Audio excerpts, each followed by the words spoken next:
യാത്ര ചെയ്ത് അത് കഴിഞ്ഞിട്ട് ഒന്നും സെറ്റാണ്.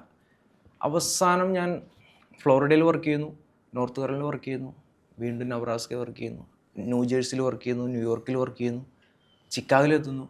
പിന്നെ അത് കഴിഞ്ഞിട്ട് മിഷിഗൻ എന്ന് പറഞ്ഞൊരു സ്റ്റേറ്റ് ഉണ്ട്, കാനഡയുമായിട്ട് അടുത്തിരിക്കുന്നു. അവിടെ എത്തിക്കഴിയുമ്പോഴേക്കും നമുക്ക് ഏകദേശം ഇതാണ് നമ്മുടെ സ്ഥലമെന്ന് ഫീൽ ചെയ്യണേ. അങ്ങനെ ആദ്യം ഞാൻ ഹാളിലാണ് കിടന്നുവെച്ചത്, ബെഡൊക്കെ പുറത്തിട്ടിട്ട്. അത് കഴിയുമ്പോഴേക്കും ഒരുത്തൻ അവിടെ നിന്ന് ജോലി കളഞ്ഞിട്ട് പോകണേ. ഏതോ ഒരു സാഹചര്യത്തിൽ അവൻ ജോലി കളഞ്ഞിട്ട് പോയോ ആരുടെയോ കൈകടത്തിൽ കൊണ്ട് അവനെ തള്ളി പുറത്താക്കലോ ആണ് കഥയിൽ. അങ്ങനെ ഞാൻ ആ റൂമിലെത്തുന്നു. ബെഡിൽ ഞാൻ ഒരിക്കലും കിടക്കില്ല, താഴ്ത്താ കിടക്കണം. അപ്പോൾ ഈ മണ്ണോട് ചേർന്ന് കിടക്കുമ്പോൾ നമുക്കൊരു ഭയങ്കര സന്തോഷം തോന്നി. അതായത് ഈ ഫ്ലോറിഡയിലെ ആ ഫാമിലി